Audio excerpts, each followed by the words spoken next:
সুপ্রভাত বন্ধুরা, অদ্বিতীয়া হেসেলে আজকে আপনাদের সবাইকে স্বাগত।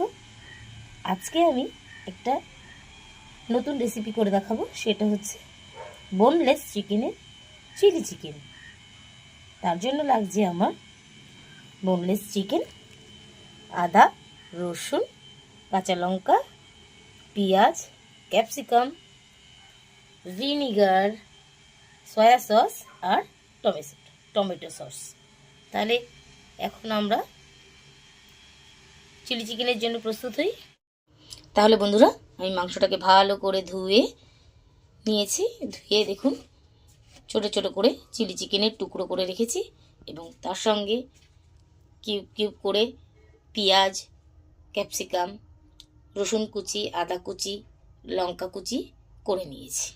তাহলে আমি মাংসটার মধ্যে প্রথমে 1 চামচ আদা রসুন বাটা, 1 চামচ সয়া সস, 1 চামচ টমেটো সস এবং 1 চামচ অ্যারারুট মিশিয়ে নেব। এর আগে আমি মাংসটার মধ্যে ডিমের সাদা অংশটা মাখিয়ে নিয়েছি আর সামান্য ভিনিগার দিয়ে নিয়েছি। মেশানো হয়ে গেলে এরপরে দিয়ে দেবো আমি পরিমাণ মতন একটু লবণ। দেখুন সবগুলো মেশানো হয়ে গেছে। এটাকে আমি এবার আধ ঘন্টা রেস্টে রেখে দেবো। গ্যাসে আমি কড়াইটা বসিয়ে দিয়েছি। এবার আমি কড়াইটা গরম হয়ে গেছে, এর ভেতরে দিয়ে দেবো সাদা তেল। আমি যে মাংসগুলো ম্যারিনেট করে রেখেছিলাম সেগুলো আধ ঘন্টা হয়ে গেছে। এবার আমি সেগুলোকে ভেজে নেব। তেলটা গরম হয়েছে, আমি এবার একে একে মাংসগুলো ভেজে নেব।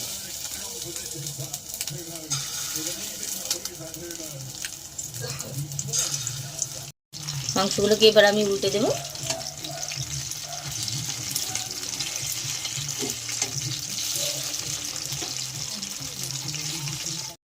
মাংসগুলো আমার ভাজা ভাজা হয়ে গেছে, এগুলো আমি তুলে দেব। এবার আমি ওই তেলের মধ্যে, মাংস ভাজা তেলের মধ্যে দিয়ে দেব কুচানো রসুনগুলো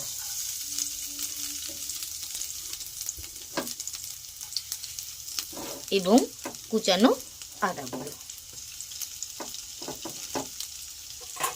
এগুলোকে হালকা আমি ভেজে ভেজে নেব। দেখুন হালকা লাল লাল করে ভাজা হয়ে গেছে। এর মধ্যে আমি দিয়ে দেব কেটে রাখা পেঁয়াজগুলো।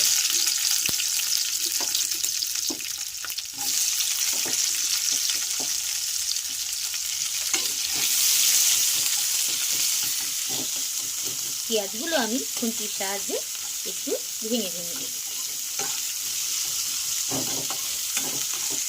পেঁয়াজগুলো কেমন ছেড়ে ছেড়ে গেছে। পেঁয়াজগুলো খুন্তির সাহায্যে ছেড়ে ছেড়ে হালকা ভাজা হয়েছে। এর ভেতরে দিয়ে দেবো আমি ক্যাপসিকাম কাটাগুলো আর কেটে রাখা কাঁচা লঙ্কাগুলো। এগুলোকে আমি আস্তে আস্তে সিম জালে ভেজে নেব।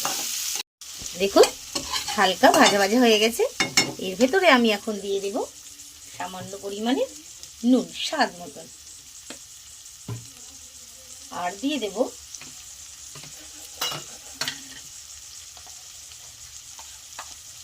হাফ চামচ আদা রসুন বাটা। এগুলোকে আমি কষিয়ে নেব ভালো করে।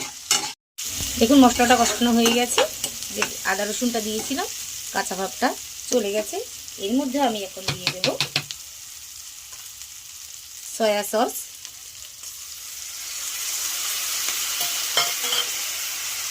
টমেটো সস,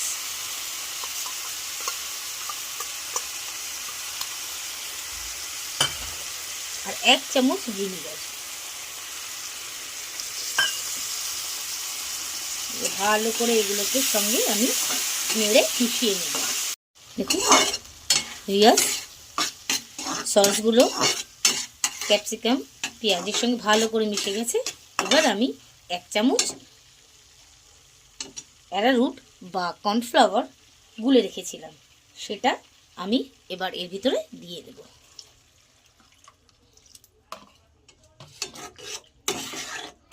এটাকে আমি একটু ফুটতে দেবো ঢাকা দিয়ে।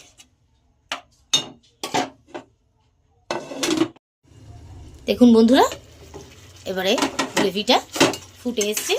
আমি এবার এর ভিতরে দিয়ে দেব ভাজা চিকেনগুলো।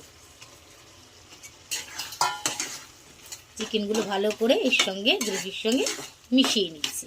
আমি চিলি চিকেন তো করছি, কিন্তু এটা ড্রাই চিলি চিকেন হবে। হ্যাঁ, খুব একটা গ্রেভি থাকবে না, গায়ে গায়ে গ্রেভিটা মিশে যাবে।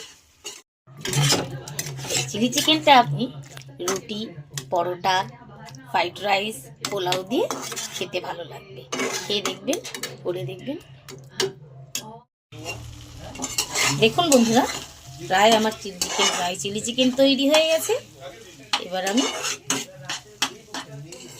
গ্রেভিও নেই, বেশ গায়ে গায়ে মিশে গেছে সুন্দরভাবে। আমি এটাকে এবার নামিয়ে নেব। আমার রান্না যদি আপনাদের ভালো লেগে থাকে অবশ্যই কমেন্ট করে জানাবেন এবং শেয়ার করতে ভুলবেন না, আর সাবস্ক্রাইব করতে কিন্তু একদম ভুলবেন না। তাহলে আজকের মতন টাটা, সায়োনারা।